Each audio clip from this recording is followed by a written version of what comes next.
எனக்கு அருமையான தேவனுடைய பிள்ளைகளே, இந்த நாள்லையும் இந்த செய்திக்கு ஒரு தலைப்பு கொடுக்க வேண்டும் என்றால், கொர்நேலியு வீட்டில் நியாய தீர்ப்பின் செய்தி.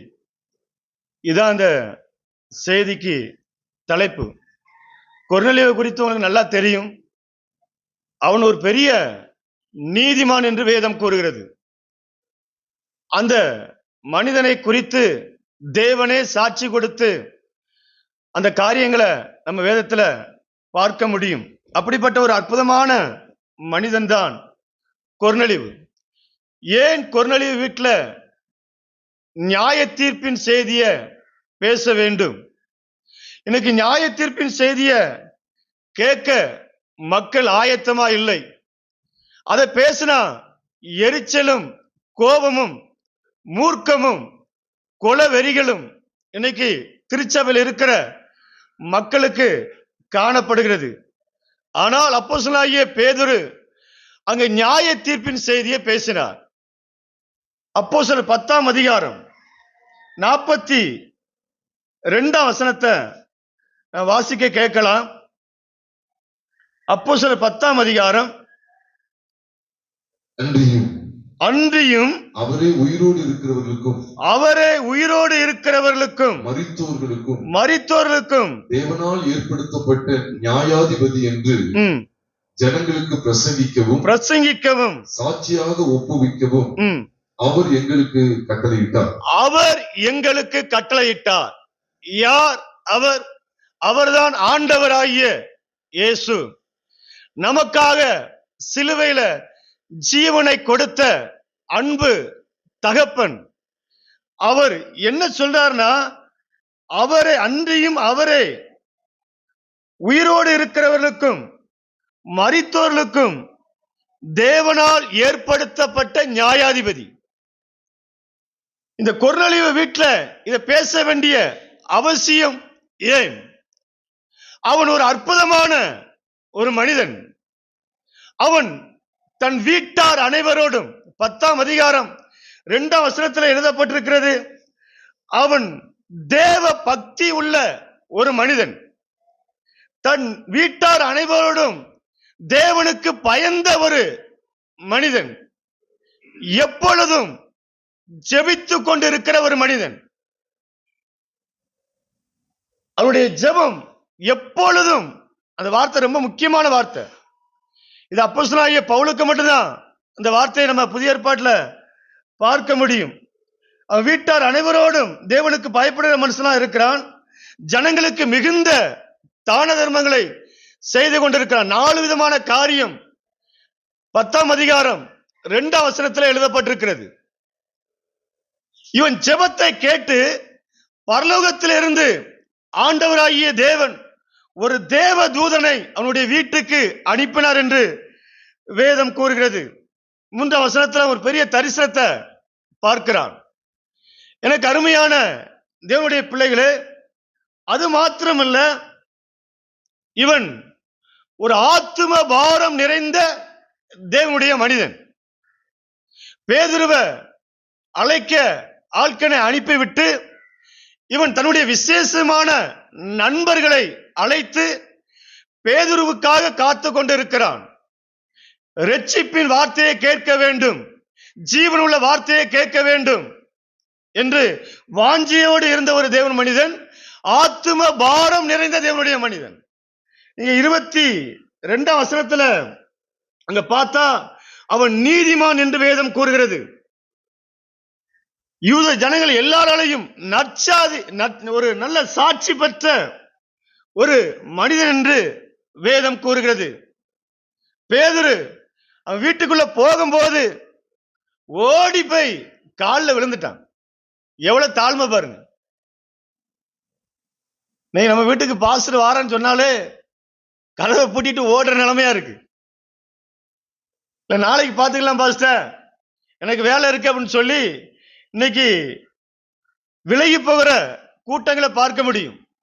இவன் ஓடி போய் காலில் போய் விழுறான். பேதுரு சொல்லுகிறார், நானும் உன்னை போல ஒரு சாதாரண மனிதன், எழுந்தர் என்று அங்க சொல்லுகிறத பார்க்க முடிகிறது. 31ஆம் வசனத்துல வாசித்தால் அவனுடைய ஜெபம் பரலோகத்துல தேவனுக்கு நினைத்தரப்பட்டது, நினைவூட்டப்படுகிறது. ஆனா அப்படிப்பட்ட ஒரு மனிதனுடைய வீட்டுல ஏன் பேதுரு நியாய தீர்ப்பை பேச வேண்டும்? நியாய தீர்ப்பின் செய்தியை ஏன் பேச வேண்டும்? இன்னைக்கு இந்த செய்திகள் சபைக்கு பிடிக்காத ஒரு காரணமாய் மாறிவிட்டது. நியாய தீர்ப்பை பேசினா அத கேட்க ஆளு கிடையாது, விருப்பமும் கிடையாது, அதை வாஞ்சிக்கக்கூடிய ஜனங்களும் குறைந்து விட்டார்கள். அங்க பேதுரு சொல்லுகிறார், நியாய தீர்ப்பை குறித்து பேச வேண்டும் என்று அவர் எங்களுக்கு கட்டளையிட்டார் சொல்லிட்டு 43ஆம் வசனத்தை வாசிங்க. அவரை விசுவாசிக்கிறவன் எவனோ, அவரை விசுவாசிக்கிறவன் எவனோ அவன் அவருடைய நாமத்தினாலே பாவ மன்னிப்பை பெறுவான் என்று தீர்க்கதரிசிகள் எல்லாரும் அவரை குறித்தே சாட்சி கொடுக்கிறார்கள் என்றார். பாவ மன்னிப்பின் நிச்சயத்தை கொர்நேலியு பெற்றுக் கொள்ள வேண்டும். எனக்கு அருமையான தேவனுடைய பிள்ளைகளே, எவ்வளவுதான் தான தர்மம் பண்ணினாலும், எவ்வளவுதான் ஜெபம் பண்ணினாலும், ஆத்தும ஆதாயம் பண்ணினாலும், ஒரு மனிதன் இயேசு கிறிஸ்துவின் இரத்தத்தால கழுவப்பட்டு அதுல அவன் நீதிமானாய் காணப்படும் போதுதான் பரலோகம் அங்கீகரிக்கும். இந்த மனிதனுடைய வாழ்க்கையில ஞானஸ்நானம் எடுக்கவில்லை, பரிசுத்த ஆவியானவரை பெறவில்லை, பற்பல பாசைகளை அவன் பெற்றுக்கொள்ளவில்லை, இந்த 3 காரியமும் அவனிடத்தில் இல்லாமல் இருக்கும் போதே எப்பொழுதும் ஜெபிக்கிற மனிதனாய் காணப்பட்டான். தன் வீட்டார் அனைவரோடும் கர்த்தருக்கு பயப்படுற மனிதனாய் காணப்பட்டான்.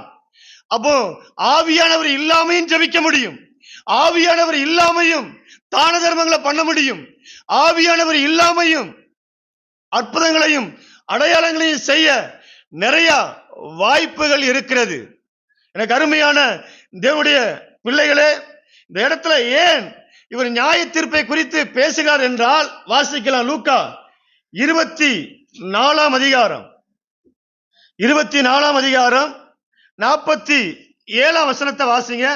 அன்றியும் மனம் திரும்புதலும் பாவ மன்னிப்பும் எருசலேம் தொடங்கி சகல தேசத்தாருக்கும் அவருடைய நாமத்தினாலே பிரசங்கிக்கப்படவும் வேண்டியது. இந்த வார்த்தையை அப்போஸ்தலர்கள் ஒரு நாளும் மறந்து போகவில்லை. எனக்கு அருமையான தேவனுடைய பிள்ளைகளே, இந்த வார்த்தையை அடிப்படையாக கொண்டுதான் ஆண்டவராகிய இயேசு கிறிஸ்து எனக்கு கட்டளையிட்டு இருக்கிறார். நீ தான தர்மம் பண்றதுனால உன்னை நான் அனுசரிச்சு பேச முடியாது, நீ எப்பொழுதும் ஜெபிக்கிறதுனால நான் உனக்கு இசைவாய் பேச முடியாது. எங்களுக்கு ஆண்டவராய் இயேசு கட்டளையிட்டு இருக்கிறார்.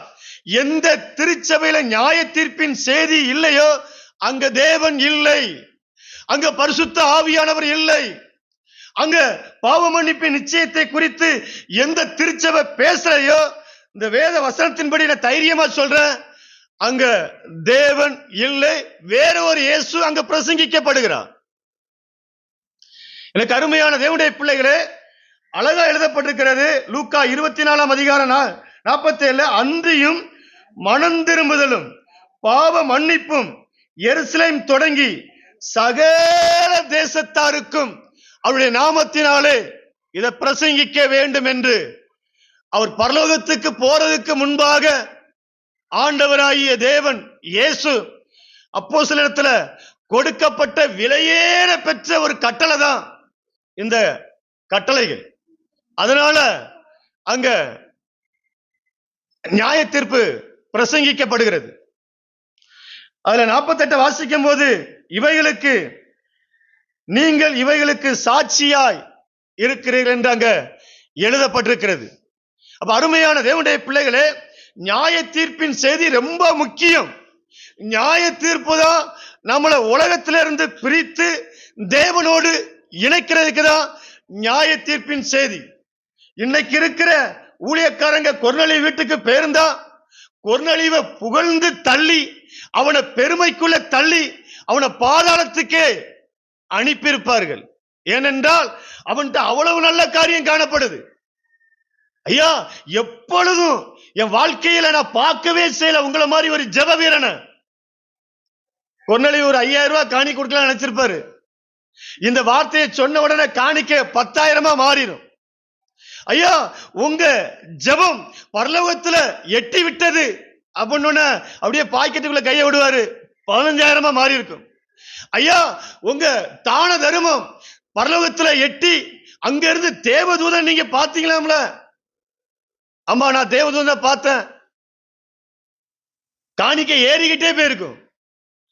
பேதுரு தெளிவா அடிக்க, உன் தான தர்மம் உன்னை பரலோகம் கொண்டு போகாது, நீ பண்ற ஜெபம் உன்னை பரலோகம் கொண்டு போகாது. நீ கர்த்தருக்கு பயப்படுறவனா இருக்கலாம், ஆனால் இயேசு கிறிஸ்துவின் இரத்தத்தால நீ கழுவப்பட வேண்டும், இயேசு கிறிஸ்துவின் நாமத்தினால பாவ மன்னிப்பு நிச்சயத்தை நீ பெற்றுக்கொள்ள வேண்டும் சொல்லி அங்க தைரியமாய் பேசுகிறத பார்க்க முடிகிறது. எனக்கு அருமையான தேவனுடைய பிள்ளைகளே, அப்ப இந்த நியாய தீர்ப்பின் செய்தி எவ்வளவு முக்கியமான ஒரு மனம் திரும்புதலை கொண்டு வருது பாருங்க. இப்படிப்பட்ட சுவாபங்கள் இன்னைக்கு ஊழியக்காரங்கிட்டே தேவ பிள்ளைகிட்ட இருந்தா அவளை கையில பிடிக்க முடியாது. ஆனா அவ்வளவு ஒரு விசேஷமான ஒரு மனிதன், 100க்கு அதிபதி, முக்கியமான அதிகாரிகளை, முக்கியமான விசேஷமான பணக்கார நண்பர்களை அழைத்து வீட்டில் வைத்துக் கொண்டு எப்படியாவது தேவனுடைய வார்த்தையை கேட்கணுங்கிற ஏக்கத்தோடு இருந்த மனிதனுக்கு நியாய தீர்ப்பின் செய்தி அங்க பேசப்படுகிறது. கொர்நேலியு ரட்சிக்கப்படல. நீங்க எப்படி சொல்றீங்க அப்படின்னு கேட்கலாம். அருமையான தேவனுடைய பிள்ளைகளே, கொர்நேலியு சொல்ற வார்த்தையை பாருங்க. அப்போஸ்தலர் 11ஆம் அதிகாரம் கொர்நேலியு சொல்ற வார்த்தையை பாருங்க. அங்க பேதுரு இடத்துல அங்க ஒரு வாக்குவாதம் வருகிறது. நீ எப்படி போய் கொர்நேலியு வீட்டில் சாப்பிடலான்னு கேட்கும் போது பேதுரு அங்க அந்த காரியத்தை விவரித்து சொல்லுகிறத பார்க்க முடிகிறது. 12ஆம் வசனம், 13ஆம் வசனம், 14ஆம் வசனத்தை வாசிக்கலாம். நான் ஒன்றுக்கும் சந்தேகப்படாமல் அவர்களோடு கூட போகும்படி ஆவியானவர் எனக்கு கட்டளையிட்டார். சகோதரராகிய இந்த 6 பேரும் என்னோட கூட வந்தார்கள். அந்த மனுஷனுடைய வீட்டுக்குள் பிரவேசித்தோம். அவனோ தன் வீட்டிலே ஒரு தேவதூதன் இருக்கிறதை கண்டதாகவும் யோப்பா பட்டணத்தில் இருக்கிற பேதுரு என்று மறுபேர் கொண்ட சீமோனை அழைக்கும்படிக்கு மனுஷரை அவரிடத்துக்கு அனுப்பு, நீயும் உன் வீட்டார் அனைவரும் ரட்சிக்கப்படுவதற்கு ஏதுவான வார்த்தைகளை அவன் உனக்கு சொல்லுவான் என்று அந்த தூதன் தனக்கு சொன்னதாகவும் எங்களுக்கு அறிவித்தான். இது கொர்நேலியு சொல்ற வார்த்தை. அப்ப எப்பொழுது ஜெபித்துக் கொண்டிருந்தா ரட்சிக்கப்பட்டதுக்கு அடையாளம் இல்ல, தான தர்மம் பண்றதுனால நான் ரட்சிக்கப்பட்டு விட்டேன் என்று அடையாளம் அல்ல. இன்னைக்கு எல்லா மார்க்கத்தில் இருக்கிற ஜனங்களும் தான தர்மம் பண்றாங்க, ஜெபிக்காங்க, உதவி செய்யறாங்க, நற்கிரியில செய்யறாங்க, அவங்க மார்க்கத்துக்கு ஆத்தும ஆதாயங்களை பண்றாங்க. அதனால ஒரு மனிதன் ரட்சிக்கப்பட்டு விட்டான் என்று நாம் சொல்லிவிட முடியாது.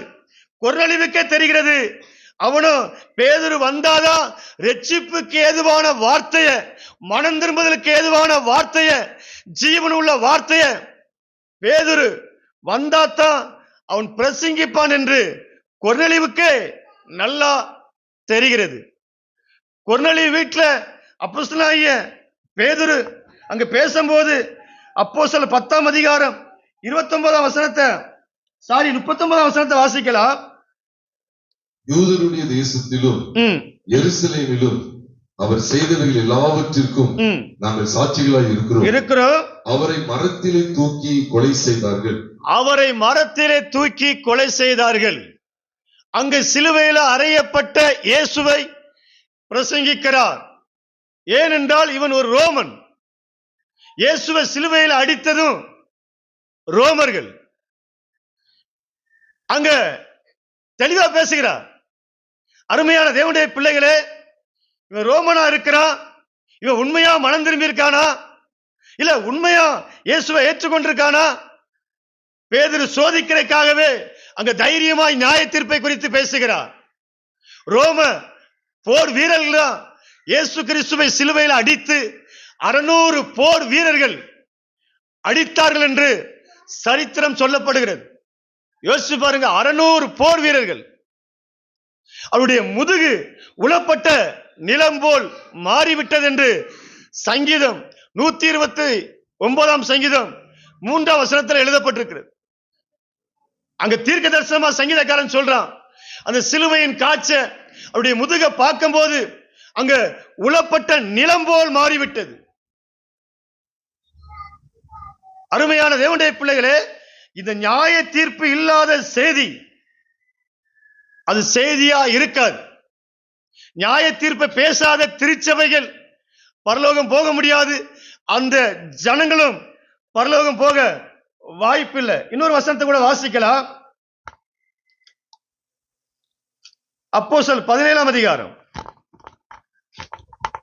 30ஆம் வசனத்தை வாசிக்கலாம். அறியாமை உள்ள காலங்களை தேவன் காணாதவர் போல் இருந்தார், இப்பொழுதோ மனம் திரும்ப வேண்டும் என்று எங்கும் உள்ள மனுஷர் எல்லாருக்கும் கட்டளையிடுகிறார். மேலும் ஒரு நாளை குறித்திருக்கிறார், அதிலே அவர் தாம் நியமித்த மனுஷனை கொண்டு பூலோகத்தை நீதியாய் நியாயம் தீர்ப்பார். அந்த மனுஷனை மரித்தோரிலிருந்து எழுப்பினதினாலே அது நிச்சயத்தை எல்லாருக்கும் விளங்கப்படினார் என்றார். போதும். அருமையான தேவனுடைய பிள்ளைகளே, இந்த இடத்துல அப்போஸ்தலனாகிய பவுல் எங்க நிற்கிறார் என்றால் 19ஆம் வசனத்தில் எழுதப்பட்டிருக்கிறது, மார்ஸ் மேடையில் நின்று அவர் பிரசங்கிக்கிறார். இந்த மார்ஸை குறித்து உங்களுக்கு தெரியும். கார்ல் மார்ஸ் ஒரு பெரிய கிரேக்க ஞானி. இன்றைக்கும் அவரை கோடிக்கணக்கான மக்கள் பின்பற்றி கொண்டிருக்கிறார்கள். ஒரு பெரிய ஒரு தத்துவ ஞானி. அந்த மேடையில நின்று என்ன பிரசங்கிக்கிறார் என்றால், நியாயாதிபதியாய் காட்டி கொடுக்கிறார். நீ எவ்வளவு பெரிய ஞானியா இருந்தாலும் அறிவாளியா இருந்தாலும் இயேசு கிறிஸ்து உன்னை நியாயம் தீர்ப்பார் என்று அங்க நியாய தீர்ப்பின் செய்திய அங்க பிரசங்கிக்கிறத பார்க்க முடிகிறது. எனக்கு அருமையான தேவனுடைய பிள்ளைகளே, எல்லா அப்போஸ்தலருடைய கையிலையும் தேவன் கொடுத்த பிரமாணம் அதான். ஏன்னா இயேசு கிறிஸ்து பேசின முதலாவது பிரசங்கமே அங்க நியாய தீர்ப்பை குறித்து தான் பேசுகிறார். இருளில் இருக்கிற ஜனங்கள் பெரிய வெளிச்சத்தை கண்டார்கள். மரண இருளில் இருக்கிற ஜனங்களுக்கு வெளிச்சம் உதித்தது. இருளை குறித்து பேசுகிறார், பாதாளத்தை குறித்து பேசுகிறார், நரகத்தை குறித்து பேசுகிறார். பெரிய வெளிச்சமாகிய என்னிடத்தில் வந்தால் உங்களுக்கு விலையேற பெற்ற சமாதானமும் சந்தோஷமும் கிடைக்கும் என்று மத்தேயு 4ஆம் அதிகாரம் 14 இருந்து 17 வரைக்கும் மனம் திரும்புதலை குறித்து பேசுகிறார். மனம் திரும்புங்கள், பரலோக ராஜ்யம் சமீபித்திருக்கிறது என்று மத்தேயு 4ஆம் அதிகாரம் 17ஆம் வசனத்தில் ஆண்டவர் எச்சரிப்பை கொடுக்கிறார். யோவான் ஸ்நானகனை எடுத்துக்கொண்டாலும் அங்கு நியாய தீர்ப்பின் செய்திதான். இன்னைக்கு ஜனங்களுக்கு எந்த வார்த்தை காதுக்கு இனிமையா இருக்குன்னா, நம்மளை ஆறுதல் படுத்த வேண்டும், நம்மளை உற்சாகப்படுத்த வேண்டும், நம்மளை சந்தோஷப்படுத்த வேண்டும். இப்படிப்பட்ட வார்த்தைகளுக்காக மனிதர்கள் பல லட்சங்களை அள்ளி இறைக்கிறதையும் காணிக்கைகளை வாரி இறைக்கிறதையும் பார்க்க முடிகிறது. யோவான் ஸ்நானகன் இடத்துல இஸ்ரவேல்ல இருக்கிற ஜனங்கள் எல்லாரும் போறாங்க. யூதேயா ஜனங்கள், எருசலேம் நகரத்தார் எல்லாரும் வராங்க. அவன் ஒரு வார்த்தையை உபயோகப்படுத்துகிறான், விரியன் பாம்பு குட்டிகளை வரும் கோபத்துக்கு உங்களை தப்பித்துக் கொள்ளும்படியாக வழி காட்டினவன் யாருன்னு கேட்கான். யோசிச்சு பாருங்க. இன்னைக்கு இந்த வார்த்தையை நீங்க வரும்போது, சோசுவா வரும்போது, வாங்க விரியன் குட்டி பாம்புகளே அப்படின்னு சொன்னா மறுவாரா அவர் வருவாரா? யோசிச்சு பாருங்க, செய்தியை பாருங்க. பச்சை பாம்புகளா நல்ல பாம்புகளா எல்லாரும் உள்ள வாங்க, கொம்பேரி மூக்கான் சார பாம்புகளா வாங்கன்னு கூப்பிட்டா எப்படி இருக்கும்? அருமையான தேவனுடைய பிள்ளைகளே, அப்ப அவனுக்கு கொடுக்கப்பட்ட அழைப்பு என்ன? மனம் திரும்புதலுக்கு ஏற்ற கனியை கொடுக்க வேண்டும். கோடரி மரத்தின் வேறருகே வைக்கப்பட்டிருக்கிறது. நல்ல கனிகொடா மரம் எல்லாம் வெட்டுண்டு அக்கினியிலே போடப்படும் என்று அங்க எச்சரிப்பை கொடுக்கிறத பார்க்க முடிகிறது. ஏன் இவங்க நியாய தீர்ப்பை பேசுறாங்கன்னா, அவங்களுக்கு முழுக்க முழுக்க ஆத்துமாவை குறித்து கரிசனை இருந்தது. இன்னைக்கு இருக்கிற ஊழியக்காரனுக்கு உங்க பாக்கெட்ல இருக்கிற பணத்து மேல கரிசனை இருக்க கண்டுதான் நியாய தீர்ப்பின் செய்தி வராம அப்படியே உங்களுக்கு சோப்பு போடுற ஒரு செய்தியை போட்டு கொடுத்து, உங்களை சோப்பு போட்டு கழுவி அப்படியே மேல இருக்கிற அழுக்கெல்லாம் எடுத்து ஆத்மாவில் அதிகமான அழுக்கை ஏற்படுத்தி உங்களை சோப்பு போட்டு அனுப்பி விட்டுறாங்க. பாக்கெட்ல இருக்க அங்க இருக்கிற பணம் இங்க வந்துடும். இப்ப இங்க ஒண்ணும் கிடையாது. இந்த வார்த்தையை பேச பேச பேச அங்க காணிக்கை அதிகமாய் கொடுக்கப்படும். அதனால தான் அவங்க நியாய தீர்ப்பின் செய்தியை பேசினார்கள். எனக்கு அருமையான தேவனுடைய பிள்ளைகளே, இன்னைக்கு லஞ்சம் கொடுக்கிறதும் லஞ்சம் வாங்குறதும் இன்னைக்கு லெகுவாய் மாறிவிட்டது. சமீபத்தில் ஒரு மீட்டிங்ல பேசிக்கொண்டு இருக்கும் போது சொன்ன, அருமையான தேவனுடைய பிள்ளைகளே, இந்த எலெக்ஷனுக்காக ஒரு சில அரசியல் தலைவர்கள் ஒவ்வொரு பெரிய பெரிய ஊழியக்காரங்களையும் போய் சந்திக்காங்க. ஒரு ஊழியர் மீட்டிங்ல மட்டும் 17 லட்சம் கொடுக்கப்பட்டிருக்கிறது. அங்க போயிட்டு வந்த ஒரு சகோதரன் அந்த ஐயா என்கிட்ட சொன்னார், ஐயா எங்களுக்கு 10,000 தந்தாங்க. எவ்வளவு ஊழியக்காரங்க வந்திருப்பாங்க கேட்டேன். அன்னைக்கு வராதவங்களா வந்துட்டாங்க. கிட்டத்தட்ட ஒரு 70 ஒரு 80 பேருக்கு மேல வந்தாங்க அப்படின்னாரு. நம்ம 80 பேர் 8 லட்சம் ரூபாய் அப்படிதானே பிரதர்? 10,000 மீதி எல்லாம் தலைவர்களுக்கு, பிஷப், ரெவரண்ட், தலைவர், இவங்க அப்படி பங்கு போட்டுருவாங்க. இவங்களுக்கு தண்டனை எப்படி இருக்கும் பாருங்க. கிறிஸ்துமஸுக்கே கொடுத்துட்டாங்க. ஏன் தெரியுமா? எலெக்ஷன் வர 4 மாசம் இருக்கு. ஏதாட்டும் நிகழ்ச்சி நடத்திக்கங்க. நீ எனக்கு பணம் கொடுக்க நீ யார்? அதான் யோவான் சாணன் சொல்லுகிறார், அங்க இருந்து போர் வீரர்கள் வராங்க, உங்களுக்கு இருக்கிற சம்பளமே போதும் என்று எண்ணுங்கள். சம்பளத்துக்கு மீறி எந்த ஒரு பணமும் வாங்காத, கவர்மெண்ட் கொடுக்கிற அந்த சம்பளத்தில் உன்னுடைய வாழ்க்கையை நடத்தாரமின்னு சொல்லி அங்க எச்சரிப்பை கொடுக்கிறார். இவங்க ஜோமன்னா இவங்க தமிழ்நாடு முழுவதும், இந்தியா முழுவதும் முழு இரவு ஜெபங்களும் உபவாச ஜெபங்களும் 24 மணி நேரம் ஜெபம், 72 மணி நேரம் ஜெபம். இந்த ஜெபம் கூரைக்கு மேல போகாது. புலம்பல்ல எழுதப்பட்டிருக்கிறது, ஜெபம் உட்பிரவேசிக்க கூடாதபடிக்கு தேவன் மேகத்தினால் மூடிவிட்டார். ஏன் தெரியுமா? உங்களுடைய கைகள் இரத்த கரையா இருக்கிறது. லஞ்சம் வாங்கின கைகள். அருமையான தேவனுடைய பிள்ளைகளே, ஒரு இடத்துல மட்டும் 17 லட்சம் ரூபானா தூத்துக்குள்ள எவ்வளவு ஊழியக்காரங்க இருக்கான்னு கணக்கிட்டு பாருங்க. எல்லாம் தனித்தனி ஸ்தாபனத்துக்கு பெரிய ஒரு அமௌண்ட், கோடி கணக்கில் பணம் இறைக்கப்படுகிறது. இவங்க சொல்லுவாங்க, நீங்க லஞ்சம் வாங்க கூடாது பிரதர், நீ வாங்காம இரு, நீ மனம் திரும்பு, அந்த அக்கினி கடலுக்கு இரையாகாதபடிக்கு நீயும் உன் ஜனங்களும் தப்பிவித்துக் கொள்ள வேண்டும் என்றால் அந்த பணத்தை திரும்ப கொடுத்து விட்டு ஆண்டவராகிய இயேசுவின் பாதத்தில் விழுந்து அந்த விலையேற பெற்ற ரட்சிப்பை கொர்நலிவு பெற்றுக் கொண்டது போல, இயேசுவே நான் ஒரு பாவி, உம்முடைய விலையேற பெற்ற ரத்தம் என்னை கழுவி சுத்திகரித்து அந்த அன்பின் ராஜ்யத்துக்கு என்னை நீங்க ஏற்றுக்கொள்ளுங்கன்னு சொல்லும் போது ஆண்டவர் மன்னிப்பை கொடுப்பார். எனக்கு அருமையான தேவனுடைய பிள்ளைகளே, யோசிச்சு பாருங்க. இவங்களுக்கு தான் இன்னைக்கு மதிப்பு. நம்ம உள்ள இருந்து கை தட்டிட்டு இருக்கோம். உங்களை 5000, 6000, 7000 சொல்லி உங்களை வித்துறாங்க.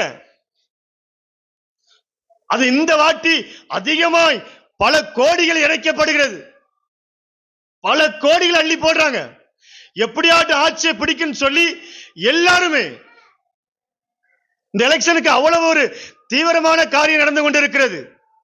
பணம் வாங்கின ஒவ்வொருவனுக்கும் நரகம், ரெட்டிப்பான நரகம் என்று வேதம் கூறுகிறது. ஆண்டவராய் இயேசு சொல்லும் போது ரெட்டிப்பான நன்மைதான் நமக்கு தெரியும். சகரியா 9:12 தான் நமக்கு எல்லாருக்குமே தெரியும். ஆண்டவர் சொல்லும் போது, இயேசு கிறிஸ்து சொல்லும் போது ரெட்டிப்பான நரகம் என்று எச்சரிப்பை கொடுக்கிறார். எனக்கு அருமையான தேவனுடைய பிள்ளைகளே, அப்ப நம்ம எவ்வளவு கவனமா ஜீவிக்க வேண்டி இருக்கிறது.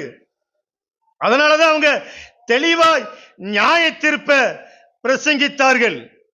நியாய தீர்ப்பை பிரசங்கித்தார்கள். இன்னொரு வசனத்தை கூட வாசிக்கலாம். எபிரேயர் 13ஆம் அதிகாரம் 13ஆம் அதிகாரம் 4ஆம் வசனத்தை வாசிங்க.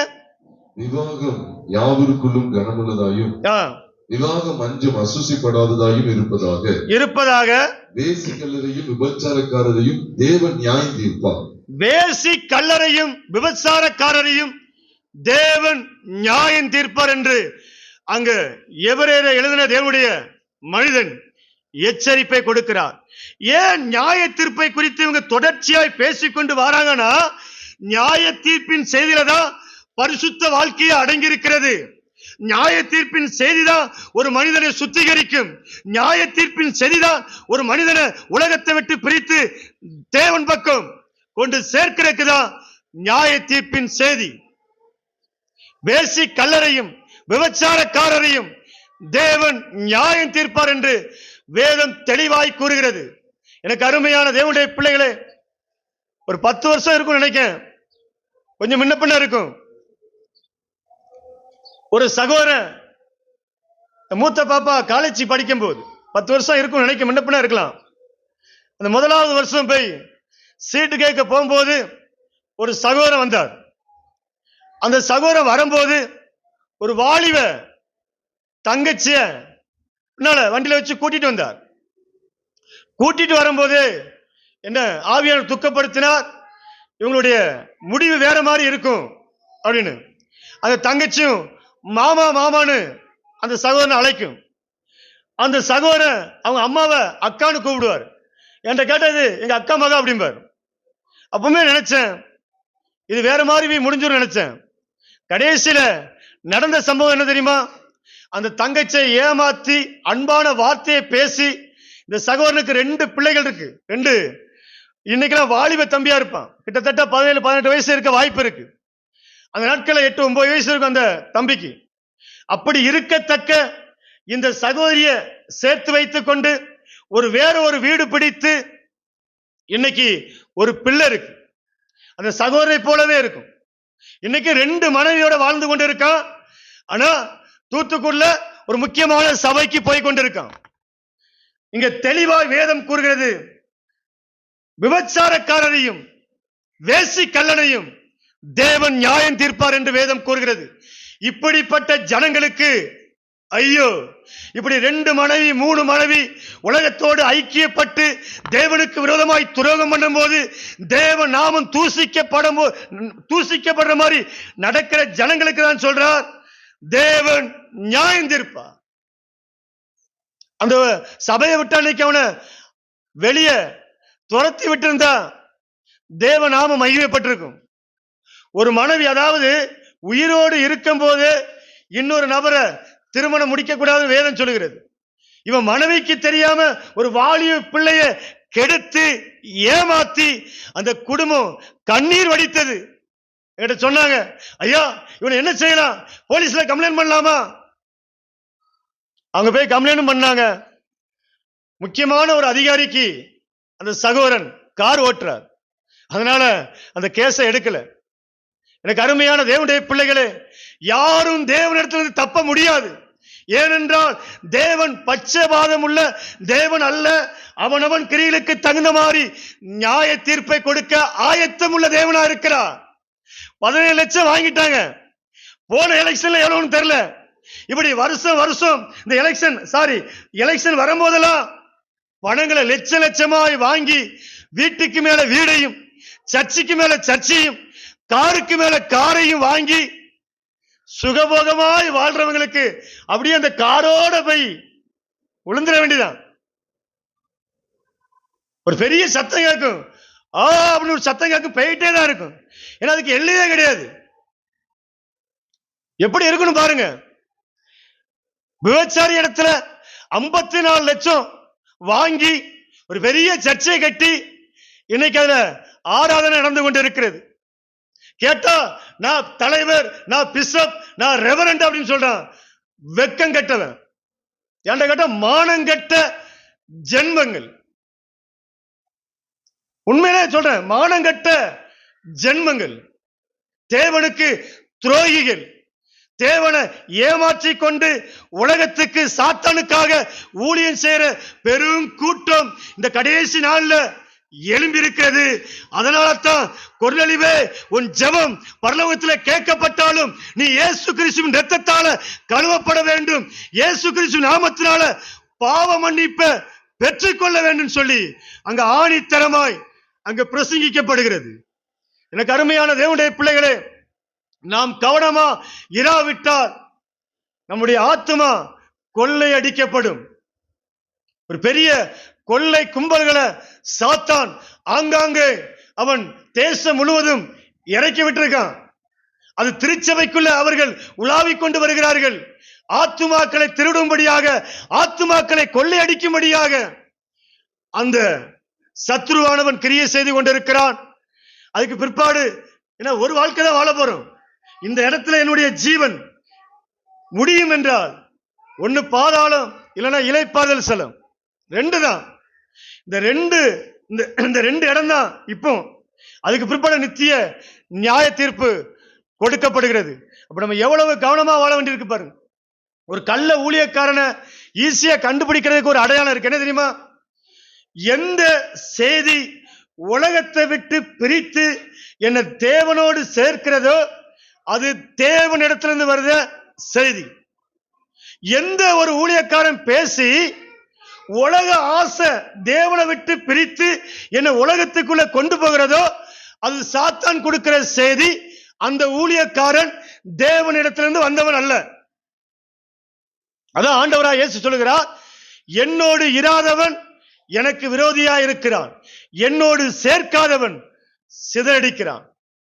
ஜனங்களை என் பக்கம் திருப்பி நான் சொல்றதான் கேட்கன்னு சொல்லி ஒரு மிரட்டல் விட்டு, உருட்டல் மிரட்டலாம் விட்டு பயமுறுத்தி ஜனங்களை என் பக்கம் சேர்க்க பாருங்க.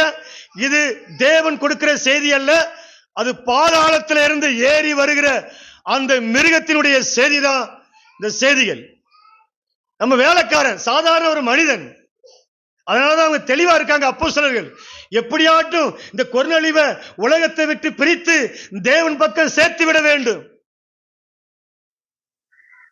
யோசிச்சு பாருங்க, அங்க நியாய தீர்ப்பை ஏன் பேசணும்? அங்க நியாய தீர்ப்பை பேச வேண்டிய அவசியமே கிடையாது. அவன் நீதிமான், நல்லா யூத ஜனங்களால், எல்லா ஜனங்களாலும் நற்சாதி ஒரு நற்சாட்சி பெற்ற ஒரு மனிதன், சாட்சி பெற்ற ஒரு மனிதன்.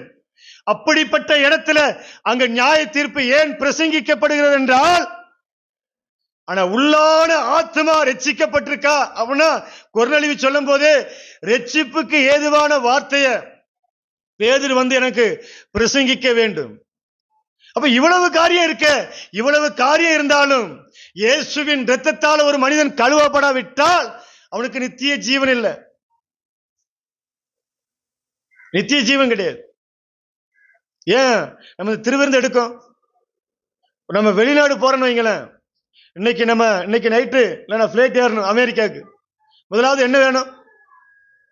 டிக்கெட் தேவை. ரெண்டாவது பாஸ்போர்ட் தேவை. அப்படித்தானே? இந்த ரெண்டு இருந்தாதான் பறக்க முடியும் அமெரிக்காவுக்கு. இதே போல பரலோகத்துக்கு பறக்க வேண்டும் என்றால் ஒரு கையில திருவிருந்து, ஒரு கையில இயேசுவின் ரத்தம், ஒரு கையில சரீரம், ஒரு கையில இயேசுவின் ரத்தம். இந்த ரெண்டு இருந்தாதான் பறந்து போக முடியும். இந்த ரெண்டு இருந்தாதான் நித்திய ஜீவனுக்குள்ள நான் பிரவேசிக்க முடியும். அங்க கேட்பாங்க, எப்பா டிக்கெட் இருக்கா? இந்த இருக்கியா? இயேசுவின் ரத்தம். சரி, விசா இருக்கா? இந்த இருக்கியா? இயேசுவின் சரீரம். இந்த ரெண்டையும் காட்டும் போதுதான் நித்திய ஜீவனுக்குள்ள பிரவேசிக்க முடியும். அருமையான தேவனுடைய பிள்ளைகளே, அதனாலதான் அப்போஸ்தலர்கள் தெளிவா இருந்தாங்க. தெளிவான ரொம்ப தெளிவா இருந்தாங்க. ஆத்மாவை குறித்து பாரத்தோடு அவர்கள் இருந்தார்கள். இன்னொரு வசனத்தை கூட வாசிக்கலாம். அப்போஸ்தலர் 26ஆம் அதிகாரம், 26ஆம் அதிகாரத்துல 18 வாசிங்க. அவர்களை நீ பெற்றும் விசுவாசத்தினாலே பாவ மன்னிப்பையும் பரிசுத்தமாக்கப்பட்டவர்களுக்குரிய சுதந்திரத்தையும் பெற்றுக் கொள்ளும்படியாக அவர்கள் இருளை விட்டு ஒளியினிடத்திற்கும் சாத்தானுடைய அதிகாரத்தை விட்டு தேவனிடத்திற்கும் திரும்பும்படிக்கு நீ அவர்களுடைய கண்களை திறக்கும் பொருட்டு இப்பொழுது உன்னை அவர்களிடத்திற்கு அனுப்புகிறேன் என்றார். போதும். ஒரு பெரிய ராஜாவுக்கு முன்பாக அப்போஸ்தலனாகிய பவுல் பேசுகிறார். நீ இருளை விட்டு சாத்தானுடைய அதிகாரத்தை விட்டு இயேசுவின் பக்கம் திரும்ப வேண்டும். அருமையான தேவனுடைய பிள்ளைகளே, 19 வசனத்தை வாசிங்க. ஆகையால் அகிரிப்பா ராஜாவே, நான் அந்த பரம தரிசனத்துக்கு கீழ்ப்படியாதவனாய் இருக்கவில்லை. ராஜாவுக்கு முன்பாக பேசுகிறார், நியாய தீர்ப்பை பேசுகிறார். இருளை விட்டு இயேசுங்கிற ஒளியிடத்துக்கு நீ வர வேண்டும்.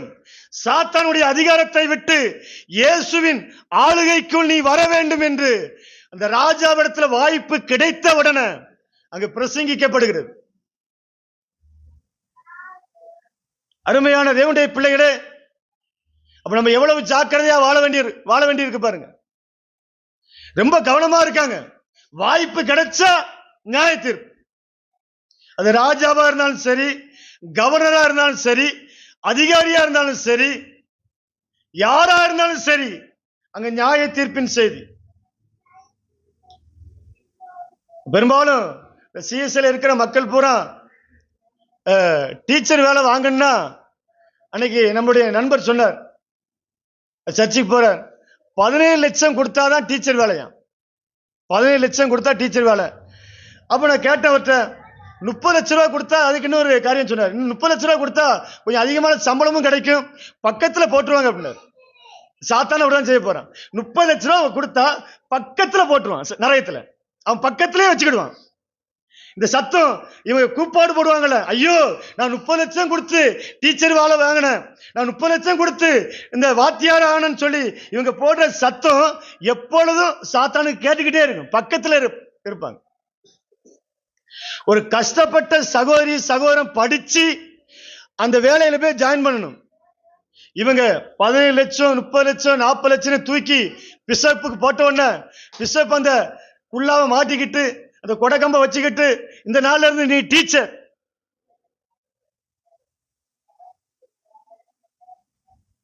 அப்ப அந்த குடும்பம், அந்த கஷ்டப்பட்டு படிச்ச பிள்ளை எவ்வளவு வேதனைப்படுவா, அந்த சகோதரன் எவ்வளவு வேதனைப்படுவாங்க, அந்த குடும்பம் எவ்வளவு பாதிக்கப்படும். அந்த வயிற்றெரிச்சல், இந்த லஞ்சம் எல்லாம் சேர்ந்துதான் அப்படியே பாதாளத்துல ஆண்டவராகிய தேவன் தள்ள போகிறார். எனக்கு அருமையான தேவனுடைய பிள்ளைகளே, இந்த கடைசி காலத்துல உங்க ஆத்மா விலையேற பெற்றது ஒரே ஒரு வாழ்க்கை தான். நாளைக்கு நீங்க இருப்பினாலும் உங்களுக்கு தெரியாது. இந்த ஆராதனை முடிஞ்சு நம்ம வெளியே போவோமா எனக்கு தெரியாது. நான் நினைக்கிறேன் இன்னொரு 1 மணி நேரத்துல நம்ம வெளியே போயிடலாம் நான் யோசிச்சுட்டு இருப்பேன். வெளியே போகும்போது டக்குன்னு ஒரு அட்டாக் வருது வைங்களேன், அப்படியே விக்கெட் விழுந்துடும். கடைசியில இன்னைக்கு இருக்கிற ஊழியங்கள் எல்லாம் ரத்து பண்ணிட்டு அடக்க ஆராதனைக்கு தம்பி செல்வகுமார் ஆயத்தப்படுத்திடுவார். உடனே பெட்டி கிட்டிக்கலாம் சொல்லி முடிஞ்சு அவ்வளவுதான் வாழ்க்கை. நம்ம நினைக்கும் பெரிய காரியத்தை சாதிச்சிட போறோம். தேவன்ட்ட யார்ட்டனாலும் விளையாடலாம். தேவன்ட்ட விளையாண்டு எந்த மனிதனும் வாழ்ந்ததாய் சரித்திரம் கிடையாது. மகா அலெக்சாண்டர், தானியேல் அவனை குறித்து எழுதப்பட்டிருக்கிறது.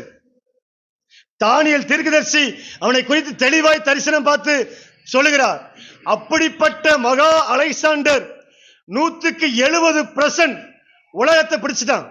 முழு உலகத்தையும் பிடித்து இன்னும் கொஞ்சம் தான் இருக்கு. அவனுடைய உறக்கம் குதிரையில தான். கால் நீட்டியோட அதிகமாக படுத்தது கிடையாது. அப்படிப்பட்ட மனிதன் இந்தியாவுக்கு வந்துட்டு அவர் குதிரையில பயணம் பண்ணும் போது ஒரு வைரஸ் காய்ச்சல் தாக்கி அவன் மரித்து போனான். 33 வயசு, ஏறக்குறைய 33 வயசுல 33 வயசுக்கு மேல அவன் மரித்து விட்டான். எவ்வளவு பெரிய ஞானி தெரியுமா, எவ்வளவு பெரிய வீரன் தெரியுமா. அப்படிப்பட்ட மனிதனுடைய வாழ்க்கை முடிந்தது. அவன் மரிக்கும் போது சொல்லிட்டு போன வார்த்தை என்ன தெரியுமா, அவன் பலவீனத்துல இருக்கும் போது என்னுடைய 2 கையையும் பெட்டிக்கு வெளியே போட்டுருங்க, நான் நிர்வாணியா வந்தேன், நிர்வாணியா போறேன். என்னை அடக்க ஆராதனைக்கு கொண்டு போயிட்டு இருக்கும் போது பணத்தையும் நகையும் அள்ளி எறிங்க. இந்த பணமும் நகையும் வெள்ளியும் பொன்னும் என்ன காப்பாற்ற முடியவில்லை. என்னை தூக்கிட்டு போறது யார் தூக்கிட்டு போனா, என்னுடைய தேசத்துல இருக்கிற முக்கியமான டாக்டர், பெரிய பெரிய மருத்துவத்தில் இருக்கிற விஞ்ஞானிகள் என்னை தூக்கிட்டு போகணும். அவங்களாலையும் காப்பாற்ற முடியல. அதனால ஆண்டவராய் இயேசுவை சாதாரணமா நினைத்து அவரோடு விளையாட ஆரம்பித்தோம் என்றால் அவரும் விளையாடுவார். அவர் புனிதனுக்கு புனிதன், மாறுபாடு உள்ளவனுக்கு மாறுபாடு உள்ள தேவன். தாவீது அவர்கிட்ட கொஞ்சம் விளையாண்டு பார்த்தான். தாவீது பட்சேபாலை எடுத்து உரியாவை போர் முனையில வச்சு கொன்று கொஞ்சம் விளையாட்டு காட்டினான். 2 சாமுவேல் 12ஆம் அதிகாரம் 15ஆம் வசனத்துல அவன் பிள்ளையை ஆண்டவர் அடித்து வியாதிப்பட்டு கேவலப்பட்டு மரித்து போனது. ஆண்டவர் விளையாட ஆரம்பித்து விட்டார். அது மாத்திரமா, 2 சாமுவேல் 13ஆம் அதிகாரம் 1ஆம் வசனத்துல தாமர் தாவீதுடைய மகளை அம்னோன் மூத்த குமாரன், தாவீதுடைய மூத்த குமாரன், அவன் விளையாண்டான். இவன் எங்க விளையாண்டானா? பத்சேபா இடத்துல விளையாண்டான். அவன் மூத்த குமாரன் தன்னுடைய சொந்த தங்கச்சி இடத்துல விளையாட்ட காட்டிவிட்டான். அது ஆண்டவர் கொடுத்த வாக்கு தத்துவம். அம்னோன அப்சலோம் வெட்டி வீழ்த்துகிறத பார்க்க முடிகிறது. 2வது கொலை. 3வது, இந்த அப்சலோம் அந்த பெரிய எருசலேமில பெரிய உப்பரியின் மேல ஒரு பெரிய கூடாரத்தை போட்டு, நீ அந்தரங்கத்துல பச்சைபாலை எடுத்து தவறு பண்ணால கிட்டத்தட்ட தாவீதுக்கு 19 பேர், 10 மரமனையாட்டிகள், எனக்கு தெரிஞ்சு 9 அந்த அபிஷாகை சேர்த்து 9 பேர் இருக்காங்க. 19 பேர். 10 மறுமனையாட்டி இடத்துல அப்சலோம் விளையாட்டை காட்டிவிட்டான். அது மாத்திரமல்ல, 2 சாமுவேல் 18ஆம் அதிகாரம் 14ஆம் வசனத்துல அப்சலோம் கருவாளி மரத்துல தொங்கிக் கொண்டு இருக்கும் போது 3 வளையங்களை எடுத்துக்கொண்டு யோவாப் அவன் நெஞ்சிலே குத்தி கொள்றான். 3வது கொலை. 4வது அதோனியா 1 ராஜாக்கள் 2ஆம் அதிகாரம் 25ஆம் வசனத்துல அங்க சாலமோன் அவனை கொல்றத பார்க்க முடிகிறது. பெனாயாவுக்கு கட்டளை கொடுக்கிறான். பெனாயா அவன் மேல் விழுந்து அதோனியாவை கொண்டு போடுகிறான். ஆண்டவராகிய தேவனிடத்துல, இயேசு இடத்துல அன்பா இருந்தா அவரும் மார்போடு அணைத்து நம்மளை அன்பா வச்சுக்கிடுவார். அவர் புனிதனுக்கு புனிதன். தாவீது உண்மையா இருக்கும் போது சொன்னார், தாவீது என் இதயத்துக்கு ஏற்றவன். தாவீது வேசித்தனத்துக்கு இடம் கொடுக்கும் போது தாவீதுக்கு மாறுபாடு உள்ளவனாய் மாறி அவன் சொல்றான், இந்த அநியாயத்தை செஞ்சவன் நாளத்தனையா திருப்பி கொடுக்கணும். அதை அவன் வாயிலிருந்து என்ன புறப்பட்டுச்சோ, நீ 1 கொலை பண்ணுனா நான் 4 கொலை பண்ணுவேன்னு சொல்லி ஆண்டவர் அங்க நாளத்தனையாய் தண்டனை கொடுத்தார். நம்ம சாதாரணமா ஆண்டவராய் இயேசுவை நினைக்கும்.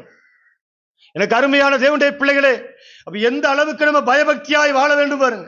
இந்த நியாய தீர்ப்பை பேசும்போதுதான் நம்மளை கொலை செய்ய முயற்சி பண்ணுவார்கள்.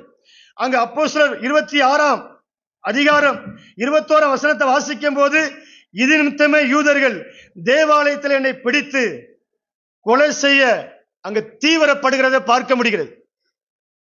அப்படியே ஜனங்களுக்கு சோப்பு போட்டா பிரச்சனையே கிடையாது. ஜனங்களுக்கு ஏற்ற வார்த்தையை பேசும்போது பிரச்சனையே கிடையாது. நேற்று ஒரு இடத்துல அவனுடைய வார்த்தையை கொடுத்துட்டு வரும்போது ஒரு தம்பி ஒரு 500 பேருக்கு மேல போறாங்க. அந்த தம்பி பேர் ராஜேஷ், உங்களுக்கு தெரியும். அவர்கிட்ட பேசிட்டு இருந்தேன்.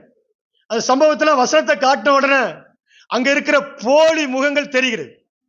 ரொம்ப பேசிட்டே இருந்தார். பயங்கரமான ஜெப வீரர், அதை செய்வார் இதை செய்வார். வசனத்தை கொஞ்ச நேரம் பேசினேன். ஒரு 1 மணி நேரம் பேசியிருப்பேன். நின்று பேச பேச அது போலி அப்படின்னு தெரிஞ்சுக்கிட்டேன். கருத்து சித்தமான வாரம் அப்படின்னார். இங்க வந்துட்டு ஒரு நாள் வந்துட்டு போங்க பிறகு உங்களை ஆர்ப்பரி கீழெல்லாம் தள்ள மாட்டோம், உற்சாகமான பாட்டெல்லாம் பாட மாட்டோம், சத்திய வார்த்தை பிரசங்கிக்கப்படும், கர்த்தர் சித்தமான வாரம் அப்படின்னார். அப்ப எனக்கு அருமையான தேவனுடைய பிள்ளைகளே, அவங்க ரொம்ப தெளிவா இருந்தாங்க. அதனாலதான் அப்போஸ்தலர் 24ஆம் அதிகாரத்திலையும் பார்க்கும்போது அங்க அப்போஸ்தலனாகிய பவுல் 25ஆம் வசனத்தை வாசிக்கலாம். அவன் நீதியையும் இச்சை அடக்கத்தையும் இனிவரும் நியாயத்தீர்ப்பை குறித்து பேசுகிறீர். பேலிக்ஸ் பயமடைந்து இப்பொழுது நீ போகலாம். பாருங்க, சிறைச்சாலையில் இருக்கிற மனிதனுக்கு நியாய தீர்ப்பு தான். இந்த வசனத்துல பலமுறை சொல்லியிருக்கேன். சிறைச்சாலையில் இருக்கிற மனிதனுக்கு நியாய தீர்ப்பு தான். அவன் நீதியை குறித்தும் இச்சடக்கத்தை குறித்தும் இனி ஒன்று நியாயம் தீர்க்க போறார். அதுக்கு மேல எழுதப்பட்டிருக்கிறது, கிறிஸ்துவை குறித்து விசுவாசத்தை குறித்து அவன் சொல்ல கேட்டான். இவன் என்ன நினைச்சிட்டான், விசுவாசத்துல ஒண்ணு இதுக்கு பெரிய ராஜாவா ஆண்டவரா இயேசு மாத்த போறாருன்னு சொல்லி பவுல் நம்மளை உற்சாகப்படுத்துவான்னு நினைச்சு அவனை கூப்பிட்டு பேசுறான். பவுலுக்கு இதான் வாய்ப்புன்னு சொல்லி நியாய தீர்ப்பை பேசுகிறான். அதனால பின்பு 2 வருஷம் சிறைச்சாலையில் இருக்கிறார். அதுக்கு முன்னால எத்தனை வருஷம் உள்ள இருந்தாரோ தெரியல. அருமையான தேவனுடைய பிள்ளைகளே, ஒரு சமயம் ஒரு இடத்துல ஆண்டுடைய வார்த்தையை பிரசங்கித்துக் கொண்டு இருக்கும் போது ஒரு சகோதரன் செய்தி முடிஞ்ச உடனே இவ்வளவு நோட்டு இருக்கும், கிட்டத்தட்ட ஒரு 10 நோட்டு இருக்கும். அப்படியே அள்ளி கொண்டு வர, எப்படி அள்ளி கொண்டு வர, அண்ணா நீங்க பேசுற வார்த்தை ஆண்டவர் என்ன தொட்டார். நான் 2 கணக்கு வழக்கு காட்டுறேன். அவர் ஒரு பிசினஸ் பண்ணிட்டு இருந்தார். 2 கணக்கு வழக்கு காட்டுறேன். கவர்மெண்ட்டுக்கு ஒரு கணக்கு, எனக்கு ஒரு கணக்கு. இன்னைக்கு நிறைய தேவை பிள்ளைகள் இத துணிகரமாய் செய்து கொண்டிருக்கிறார்கள். அதனாலதான் ஆண்டவராய் இயேசு தெளிவாய் சொன்னார், ராயனுக்குரியதை ராயனுக்கும் தேவனுக்குரியதை தேவனுக்கும். நீ முதலாவது இன்னைக்கு அதிகமான வரி போடுறாங்க, ஜிஎஸ்டி 18% நினைக்கிறேன். அதிகமாய் போட்டாலும் நம்ம ராயனுக்கு உரியதை ராயனுக்கு கொடுத்தே ஆக வேண்டும்.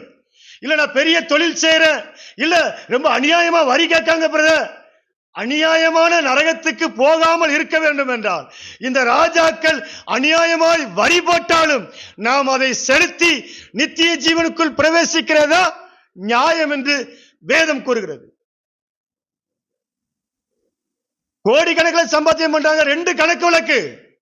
அதுல மிஷனரிக்கு பணம், ஏழைகளுக்கு திருமணம், அதுல வீடு கட்டி கொடுக்கிறது, போட்டோ பிடிச்சு பத்திரிகையில போடுறது, அதுலயும் பெருமையை தேடுறாங்க.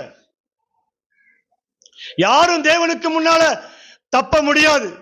ஏன்னா அவர் நீதி உள்ள நியாயாதிபதி, நீதியின்படி நியாயம் செய்வார் என்று வேதம் கூறுகிறது. எனக்கு அருமையான தேவனுடைய பிள்ளைகளே, நாம் ரொம்ப ஜாக்கிரதையா இல்லாவிட்டால், அதான் பவுல் சொல்றார், உங்கள் ஆத்துமாவை ஒருவனும் கொள்ளையாய் கொண்டு போகாதபடிக்கு எச்சரிக்கையாயிரு. எனக்கு ஒரு பொறுப்பு இருக்கு. யோசிச்சு பாருங்க. நான் அப்படியே யோசிக்க, என்னுடைய இளைய மருமகன் இடையில ஒரு சில நாள் அந்த வேலைக்கு போற இடத்துல கொஞ்சம் பிந்தி போனா அங்க ஃபைன் போடுறாங்க, சம்பளத்துல கொஞ்சம் பிடிக்காங்க. ஞாயிற்றுக்கிழமை ஒரு நாள் ஆராதனைக்கு வரோம், 1/2 மணி நேரம் 3/4 மணி நேரம் 20 நிமிஷம் ஃபைன் போட்டா எவ்வளவு ஃபைன் கட்ட வேண்டியிருக்குன்னு பாருங்க. ஹெல்மெட் போடலாம் ஃபைன் போடுறாங்கல்ல, இன்சூரன்ஸ் இல்லைன்னா ஃபைன் போடுறாங்க, பரலோகமும் நமக்கு ஃபைன் போடும். அது பரலோகத்துக்கு போகும்போது தான் தெரியும். பரலோகத்துல 24 மூப்பர்கள் சிங்காசனத்துல உட்கார்ந்து இருக்காங்க.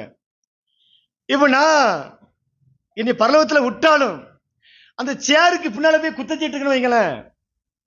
செல்வகுமார் பரலோகத்துக்கு வாராரு. வரும்போது இந்த கீழே இருக்கிற எழுத்து தெரியுது வைங்களேன், இது அண்ணன் மாதிரி இருக்க. ஒரு உதாரணத்தை சொல்றேன், அண்ணன் மாதிரி இருக்க, சேருக்கு பின்னால போய் ஒளிஞ்சு கிடக்காரு. ஆண்டர் சொல்லுவாரு, இவன் 1/2 மணி நேரம் 3/4 மணி நேரம் தொடர்ந்து பிந்தி வந்தாப்பா, அதனால சேருக்கு பின்னால போட்டிருக்கேன். அப்படி எழுதப்படல. யோசிச்சு பாருங்க. ஒரு வேலைக்கு போனா நம்ம கரெக்டா போறோம்.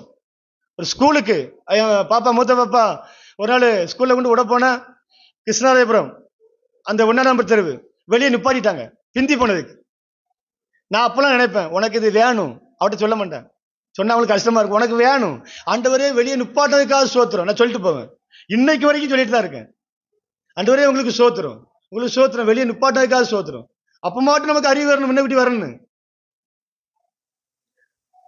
அருமையான தேவனுடைய பிள்ளைகளை என்னைக்கோ ஒரு நாள் பிந்தும். இப்ப நம்ம சின்ன பிள்ளைகளை வச்சிருக்கோம், நம்ம கிளம்புற நேரத்துல ஒரு பிள்ளை லெட்டின் போயிட்டு அப்படின்னா நம்ம அது ஒரு 10 நிமிஷம் பிந்து, அது வேற. ஆனா வழக்கமான தேவனுக்கு ஒரு நாள் தான் நம்ம வாரோம். அது நம்ம ரொம்ப ஜாக்கிரதையா இருக்குன்னு சொல்லுவார். நம்ம ரொம்ப ஜாக்கிரதையா ஒரு பிளைட்டுக்கு நீங்க 10 நிமிஷம் பிந்தி போய் பாருங்க, 1.5 லட்சம் ரூபாய் போயிரும். அமெரிக்கா ஒரு உதாரணத்துக்கு சொல்றேன், அது எவ்வளவுன்னு தெரியல. அமெரிக்கா போறதுக்கு 10 நிமிஷம் இல்ல 2 நிமிஷம் பிந்தி போனா போதும், சைங்கன்னு பறந்துருவான். ரெக்கையை தான் பார்க்க முடியும், கீழே இருக்கிற தூசியை தான் பார்க்க முடியும், பெய்யே போயிருவான். ஐயோ 1.5 லட்சம் போயிட்ட 1 லட்சம் போயிட்ட ஒண்ணு செய்ய முடியாது. அப்ப எவ்வளவு கவனமா நம்ம வாழ வேண்டியிருக்கு பாருங்க அருமையான தேவனுடைய பிள்ளைகளே. அதே போல தம்பி நேத்து பேசிட்டு இருக்கும் சொன்னாரு, எங்க சபையில எல்லாருமே மொபைல்ல தான் பாட்டு பாடுவாங்க அப்படின்னாரு. நான் சொன்னேன், தம்பி நீங்க சின்னத்துறை இல்லைன்னா சென்னை சில்க்ஸ் அங்க அன்னைக்கு என் நண்பர் சொன்னார், ஒரு நாள் வேலைக்கு போனாரு, 12 மணி நேரம் செல்ல வாங்கி வச்சுக்கிட்டாங்களாம். காலைல 9 மணிக்கு போனா நைட்டு 9 மணிக்கு தான் கையில கொடுக்காங்க. ஆனா சபைக்குள்ள வந்தா போன் பேசுறாங்க, சபைக்குள்ள வந்தா மொபைல தடவிட்டே இருக்கான். சாத்தானு மொத்தமா தடையிடுவான். அபிஷேகத்தில இருந்து ஜெபத்தில இருந்து எல்லாத்தையும் தடவி எடுத்துட்டு அவன் பாட்டுல போயிருவான். போத்திபார் மனைவி அன்னைக்கு எகிப்துல இருந்தாங்க, போத்திபார் மனைவி அன்னைக்கு பாக்கெட்ல இருக்காங்க. அது அப்படியே வேற ரூபத்துல சாத்தான் பாக்கெட்டு கொண்டு வந்துட்டான். அவனும் அன்னைக்கு தடவை தான் கூப்பிட்டா. இன்னைக்கு இருக்கிற மொபைலும் இந்த நேரமும் சரி தடவு தடவு தடவு. இந்த பைபிளை எத்தனை நேரம் எடுக்கும், இந்த மொபைலை எத்தனை நேரம் எடுக்கும், கணக்கு வைப்பார் ஆண்டவர். இந்த பைபிளை நான் எத்தனை நேரம் தூக்குறேன், மொபைலை எத்தனை நேரம் தூக்குறேன், எல்லாத்துக்கும் கணக்கு உண்டு. நான் மொபைல்ல எவ்வளவு நேரம் செலவு பண்றேன், பைபிள்ல எவ்வளவு நேரம் செலவு பண்றேன், நியாய தீர்ப்பு நாள்ல கணக்கு உண்டு. என் வேதத்தின் மகத்துவங்களை எழுதி கொடுத்தேன், அவைகளை அவர்கள் அந்நிய காரியமாய் எண்ணி போத்திபார் மனைவியோடு ஐக்கியம் கொண்டு அவருடைய வாழ்க்கையை நடத்தி கொண்டிருக்கிறார்கள். அருமையான தேவனுடைய பிள்ளைகளே, ஆண்டவர் கணக்கு கேட்பார். இது உண்மை. நீ என் வேதத்தை மறந்தாய், நான் உன் பிள்ளைகளை மறந்தவனை எச்சரிப்பை கொடுக்கிறார். மணிக்கணக்கில் மொபைல்ல தடவி தடவி நேரம் போகுது. ஆனா இந்த வசனம் எங்க இருக்கு, இந்த வசனம் எங்க இருக்கு, இந்த வசனம் எங்க இருக்கு தெரியலையே. ஒரு நல்ல ஒரு வசனத்தை தேடிட்டு இருக்கேன், பக்கத்துலதான் இருக்கு. நானும் அங்க புரட்டுறேன், அங்க போறேன், இங்க போறேன். கடைசியில தேடி தேடி காலையில தேட ஆரம்பிச்சு சாயந்தரம் ஆயிட்டு. செல்வகுமாருக்கு அடிச்சா உடனே சொல்லிடுவாரு, தம்பிக்கு அடிச்சா உடனே சொல்லிடுவாரு. சாயந்தரம் ஆயிட்டு. எனக்கு எப்படி ஆயிட்டு, என் மண்டை ஒரு படிய மூளை குழம்பி பைத்தியக்காரன் அப்படியே ஒரு படி ஆயிட்டு. கடைசியில் ஆவியான்ட்டு ஒப்பு கொடுத்தேன். ஆண்டவரே, என்னுடைய ஞானத்தினால நான் தேட முடியாது, எனக்கு உதவி பண்ணுங்கன்னு பார்க்க பக்கத்திலே இருக்கு, ஏசாயால பக்கத்திலே இருக்கு. அப்போ உணர்த்தினாரு, நீ எத்தனை நேரம் பைபிளை முடிச்சாலும் என் கிருபை இல்லாம, என் இரக்கம் இல்லாம உனக்கு ஞாபகம் வராது. நீ என்ன சார்ந்து கொண்டா உனக்கு ஞாபகப்படுத்துவேன். அதனாலதான் இந்த அப்போஸ்தலர்கள் ரொம்ப தெளிவா இருந்தாங்க. ஒரு வசனத்தை வாசிங்க. யூதா 6ஆம் வசனத்தை வாசிங்க. தங்களுடைய ஆதி மேன்மையை காத்துக் கொள்ளாமல் தங்களுக்குரிய வாசஸ்தலத்தை விட்டுவிட்டு தூதர்களையும் மகா நாளின் நியாயத்திற்கென்று நித்திய சங்கிலிகளினாலே கட்டி அந்தகாரத்தில் அடைத்து வைத்திருக்கிறார். இந்த பிசாசுகள் முக்கியமான நல்ல ஒரு கூடின கேட்டகரியை கொண்ட ஆவிகள். இதை எங்க வச்சிருக்காருன்னா அந்தகாரத்தில் அடைத்து வைத்திருக்கிறார். நியாய தீர்ப்பு நாள்ல தான் இதை திறந்து ஆண்டவர் நியாயம் தீர்க்க போகிறார். இதுல நித்திய சங்கிலி என்று எழுதப்பட்டிருக்கிறார். அப்படிதான் எழுதப்பட்டிருக்கிறதா? ஆனா பேதுரு எழுதுகிறார் அந்தகார சங்கிலி. வாசிக்க வேண்டாம், அந்தகார சங்கிலி. இல்ல ஒரு வார்த்தையை பாருங்க, தங்களுடைய ஆதி மேன்மையை காத்து கொள்ளாமல் ஊழியக்காரங்களை எங்க ஆண்டவர் வைத்திருக்கிறாரோ அந்த ஸ்தானத்துல இல்லாம, அந்த மேன்மையை காத்து கொள்ளாம பதவிக்கும் பட்டத்துக்கும் பணத்துக்கும் அலைந்தால் இந்த தூதர்களுக்கே இந்த ஒரு நியாய தீர்ப்பு என்றால் நமக்கு எப்படி இருக்குன்னு யோசிச்சு பாருங்க. ஆதி மேன்மையை காத்து கொள்ளாமல் தாங்களுக்குரிய வாசஸ்தலத்தை விட்டுவிட்ட எந்த இடத்துல வைத்தாரோ, சில ஆண்டவர் ஒரு இடத்துல நமக்கு ஒரு வீடு தந்திருக்காரு வைங்களேன், அந்த வீடு வாடகை வீடா இருந்தாலும் மனரம்பியமா இருக்கணும், சொந்த வீடா இருந்தாலும் மனரம்பியமா இருக்கணும். இவங்க அங்கதான் பிரச்சனை. அந்த வாசஸ்தலத்தை விட்ட தேவன் வைத்த இடத்தை விட்டு இவங்க மேன்மையான இடத்தை தேட ஆரம்பித்தார்கள். தேவனுக்கு மேல போக நினைத்தார்கள். சாதாரண ஆவி கிடையாது. இந்த ஆவிகளை இன்னைக்கு தேசத்துல கிரியை செஞ்சுன்னா பயங்கரமா இருக்கும். அதனால என்ன பண்ணிட்டாங்கன்னா அந்த காலத்துல அடைத்து வைத்திருக்கிறார். அங்க பேதர் எழுதுகிறார் நித்திய சங்கிலி, அந்தகார சங்கிலி. வேற வேற கேட்டகரியில ஒரு பெரிய கூட்டம் கீழே விழுந்தது உண்மைதான். ஒரு பெரிய டிபார்ட்மெண்ட் மேல இருக்கு வானமண்டலத்துல. ஆனா இந்த ஆவிகளா இறுதி வெள்ளை சிங்காசன நியாய தீர்ப்புலதான் ஆண்டவர் நியாயம் தீர்க்க போறார். அப்ப என்ன வைத்த இடத்துல நான் இருக்கணும், அதான் ரொம்ப முக்கியம். இவங்க அதைத்தான் விட்டுட்டாங்க. அதைத்தான் அவர்கள் விட்டு அங்க கட்டி வைக்கப்பட்டிருக்கிறார்கள். அதுல 14ஆம் வசனம் 15ஆம் வசனத்தை வாசித்தோம் என்றால் அங்க அதை வாசிங்க. ஆதாமுக்கு 7ஆம் தலைமுறையான ஏனோக்கும் இவர்களை குறித்து இதோ எல்லாருக்கும் நியாயத்தீர்ப்பு கொடுக்கிறதற்கும் அவர்கள் அவபக்தி உள்ளவர்கள் யாவரும் அவபக்தியாய் செய்து வந்த சகல அவபக்தியான கிரியைகளை நிமித்தமும் பாருங்க, இங்கே நியாய தீர்ப்பு தான் பேசப்படுகிறது. 6ஆம் வசனமும் நியாய தீர்ப்பு தான் பேசப்படுகிறது. 14ஆம் வசனம் 15ஆம் வசனமும் அங்க ஏனோக்கு நியாய தீர்ப்பை தான் பேசுகிறார். யூதா 6ஆம் வசனத்துல அங்க யூதா நியாய தீர்ப்பை பேசுகிறார். அருமையான தேவனுடைய பிள்ளைகளே, 300 வருஷமும் தேவனுடைய செய்தி என்னன்னா நியாய தீர்ப்பை தான் ஏனோக்கு பிரசங்கித்தார். அவருடைய வருகையை முன்னறிவித்தார். இயேசு கிறிஸ்து பூமிக்கு பகிரங்கமாக வரப்போகிறார், 1000 பரிசுத்தவானோடு பூமிக்கு வரப்போறான்னு சொல்லி முன்னறிவித்தான் என்று வேதம் கூறுகிறது. அதான் நற்செய்தி, அதுதான் சுவிசேஷம் என்று வேதம் கூறுகிறது. அப்ப எந்த காலகட்டத்தில் வாழ்ந்துட்டு இருக்கோம் பாருங்க. இன்னைக்கு நமக்கு என்ன ஆயிட்டுனா, இதாட்டு நம்முடைய சரீரத்துக்கு ஏற்ற ஒரு வார்த்தையை சொல்லிட மாட்டாங்களா? நான் ஒரு சில வசனத்தை சொல்றேன். உண்மை உள்ள மனுஷன் பரிபூர்ண ஆசீர்வாதத்தை பெறுவான். இதுக்கு நம்ம ஒரு வேற எங்கேயும் போய் தீர்க்கதரிசி நம்ம கூப்பிட வேண்டிய அவசியமே கிடையாது. நமக்கு என்ன தேவையோ, என் ஊழியத்துக்கு என்ன தேவையோ அதை தருவாங்க, உங்களுக்கு என்ன தேவையோ அதை தருவாங்க. ஆனா எல்லா நிலைமையிலையும் மனரமியமா இருக்க நம்ம கற்றுக்கொள்ளணும். எல்லா நிலைமையிலையும் நீங்க பாருங்க, நம்மளை காட்டிலும் கஷ்டப்பட்டு ஊழியம் செய்யற மிஷனரிகள், சபை நடத்துற உண்மையா இருக்கிற பாஸ்டர்மார் சுத்தி அடைக்காம இருக்காங்க. ஒரு வாகனம் கிடையாது. வட மாநிலங்கள் அவங்க வீட்டை போய் பார்த்தோம்னா சரியில்லாம இருக்கு. இப்ப அதனால அவங்க பாவம் செஞ்சிட்டாங்களா? இல்ல. நம்ம தேவைகளை சந்திக்கப்பட்டாதான் நம்ம கரெக்டா சொல்லணும். இதுவரைக்கும் நான் கரெக்டா வாடகை கொடுக்கும் பிரதர், இதுவரைக்கும் ஆண்டவர் எந்த பிள்ளைகளுக்கு ஸ்கூலுக்கு கரெக்டா பீஸ் கட்டுறேன், நம்ம இதை உற்சாகப்படுத்தி நம்ம சொல்றோம், உண்மைதான். ஆனா பவுல் சொல்றாரு 1 கொரிந்தியர் 4:11 சொல்றாரு, இந்நேர வரைக்கும் பசி உள்ளவர்களும் தாகம் உள்ளவர்களும் குட்டுண்டவர்களும் தங்க இடமில்லாதவர்களும் நிர்வாணிகளா இருக்கும். இதைத்தான் அவங்க மேன்மையா பேசுறாங்க. தேவைகள் சந்திக்கப்பட்டதை அவங்க மேன்மையா பேசல. தங்கறதுக்கு இடம் இல்ல பிரதர். ஐயா பவுல் எங்க தங்கி இருக்கிய? இன்னைக்கு உங்க வீட்டுல வந்து தங்கட்டா? ஐயா நேத்து அந்த மரத்தடியில தங்கி இருந்தேன், இன்னைக்கு அரசடி பக்கத்துல ஒரு மரத்தடி இருக்கு, அதுல வேணா தங்க போறேன், நீ வாரிலா? இதை அவங்க பெருமையா சொல்றாங்க. அதனால தேவைகள் சந்திக்கப்படுற ஊழியக்காரங்க பெரிய பரிசுத்தவான், தேவைகளை சந்திக்கப்படாம இருக்கிற வட மாநிலத்தில் இருக்கிற உண்மையா இருக்கிற ஊழியக்காரங்க பாவி கிடையாது. ஆண்டவர் யாரை எப்படி நடத்துன்னு தெரியும்.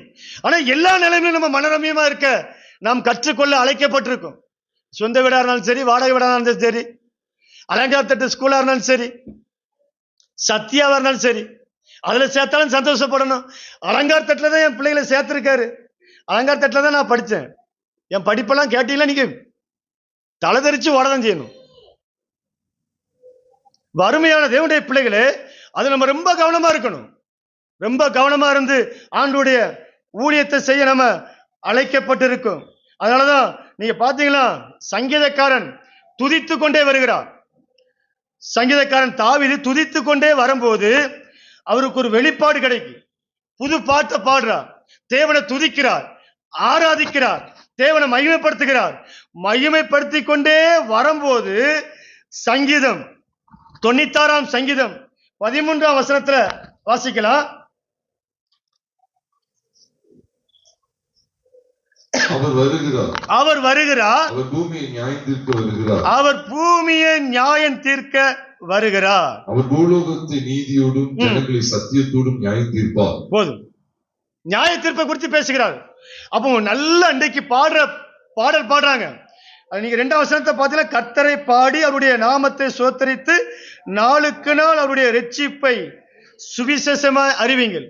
அப்போ பாட்டு பாடுடைய வாயில நியாய தீர்ப்பின் செய்தி இருக்க வேண்டும். அதுதான் கர்த்தர் கொடுக்கிற பாடல். நியாய தீர்ப்பின் செய்தி இல்லாவிட்டால் அது கர்த்தர் கொடுக்கிற பாடல் அல்ல, பாதாளத்திலிருந்து ஏறி வருகிற அந்த மிருகம் கொடுக்கிற பாடல். அதனால நியாய தீர்ப்பின் செய்தி அங்க இல்ல.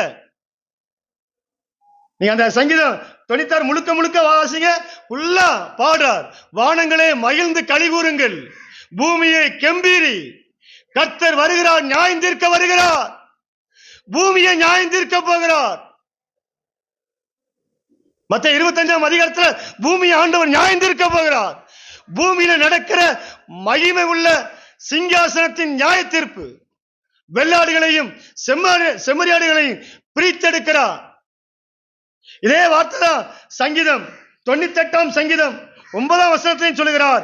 அவர் பூமியை நியாயம் தீர்க்க வருகிறார், பூலோகத்தை நீதியோடும் ஜனங்களை நிதானத்தோடும் நியாயம் தீர்ப்பார். அருமையான தேவனுடைய பிள்ளைகளே, இங்கேயும் பாடதான் செய்கிறார். இதே வார்த்தை 1 நாளாகமும் 16ஆம் அதிகாரம் 33ஆம் வசனத்திலையும் அங்கேயும் பாடலாய் பாடுகிறார். 1 நாளாகமும் 16ஆம் அதிகாரம் 33ஆம் வசனத்தை பாருங்க. பூலோகத்தை அப்பொழுது கர்த்தருக்கு முன்பாக காட்டு விருட்சங்கள் கெம்பீரிக்கும், அவர் பூமியை நியாயந்தீர்க்க வருகிறார். இந்த அதிகாரம் முழுவதும் நீங்க வாசிச்சு பாருங்க. அவரை பாடிக்கொண்டே வரும்போது, துதித்துக் கொண்டே வரும்போது, ஆராதித்துக் கொண்டே வரும்போது, உயர்த்தி கொண்டே வரும்போதுதான் நியாய தீர்ப்பின் வெளிப்பாடு கிடைக்கும். அப்ப நியாய தீர்ப்பின் வெளிப்பாடு யாருக்கு கிடைக்கும் என்றால், தேவனை துதிக்கிற ஜனங்களுக்கு தான் நியாய தீர்ப்பின் வெளிப்பாடு கிடைக்கும். நியாய தீர்ப்பினால வராத பாடல்கள் பாடல் அல்ல. இன்றைக்கு அவங்க பாடுற பாடலுக்கும் சங்கீதக்காரன் பாடின பாடலுக்கும் நிறைய வித்தியாசங்கள் உண்டு. ஜெபிக்கலாம். பரிசுத்தமுள்ள பரலோக பிதாவே, இந்த நல்ல நாளுக்காக நன்றி செலுத்துகிறோம் ஆண்டவரே. இந்த நல்ல நாளையும் என் தேவனாகிய கர்த்தர் இந்த பூமியை நியாயம் தீர்க்க வரப்போறீங்கப்பா. பகிரங்கமா இந்த பூமியை நியாயம் தீர்க்க வரப்போறீங்க தகப்பனே. நாங்கள் இந்த நியாய தீர்ப்புல தப்பிக்கொள்ளும்படியாக எங்களுடைய சுய நீதியை நம்பாமல், எங்களுடைய ஜெபத்தை, எங்களுடைய வேத வாசிப்பை, எங்களுடைய நல்நடக்கையை நம்பாமல், அந்த சிலுவையில் அறையப்பட்ட பரிசுத்தமான தேவனை நம்பி, அந்த பரிசுத்தமான இரத்தத்தை நம்பி, நாங்கள் அந்த இரத்தத்தை தூக்கி பிடிக்க, உம்முடைய சரீரத்தை, அந்த ஆண்டவரே தெய்வீகமா எங்களுக்காக கிழிக்கப்பட்ட உம்முடைய சரீரத்தை தூக்கி பிடித்து நாங்கள் உம்முடைய அடிச்சுவடல நடக்க எங்களுக்கு இரக்கம் பாராட்டுங்க ஆண்டவரே. என் தேவனாகிய கர்த்தாவே, கொர்நேலியுவுக்கே அங்க நியாய தீர்ப்பின் செய்தி தேவைப்படும் என்றால், இன்னைக்கு இருக்கிற திருச்சபைகளுக்கு அது எவ்வளவோ அதிகமாய் தேவைப்படுது ஆண்டவரே. ஆனாலும் இன்னைக்கு இருக்கிற ஆண்டவரே தகப்பனே, உம்மை மகிமைப்படுத்தாதபடிக்கு பயந்து, ஜனங்களுக்கு பயந்து இந்த நியாய தீர்ப்பின் செய்தியை சொல்லாதபடிக்கு தகப்பனே, காணிக்கைக்காக, பணத்துக்காக, பதவிக்காக தகப்பனே தன்னுடைய வாழ்க்கையை நடத்துற ஒவ்வொருவரும் மனம் திரும்பும்படியாய் ஜெபிக்கிறோம் அப்பா. உம்முடைய நாம மையப்படட்டும். எல்லா கணமும் மகிமையும் துதியும் சோத்திரங்களும் பிதா, குமாரன், பரிசுத்த ஆவியான தேவனே உமக்கே செலுத்துற ஆண்டவரே. நீங்க உணர்த்தின காரியத்துக்காக சோத்திரம், மகிமை எல்லாம் உங்களுக்கு தான். அப்பிரஜனமான ஊழியக்காரன்ப்பா, நீங்க உணர்த்தின காரியத்தை பரிசுத்த ஆவியான தேவன் நீங்க பேசுனதுக்காக நன்றி செலுத்துகிறோம். எல்லா கணமும் உமக்கே செலுத்துகிறோம். இயேசு கிறிஸ்து நாமத்தில் ஜெபிக்கிறோம் பிதாவே, ஆமென்.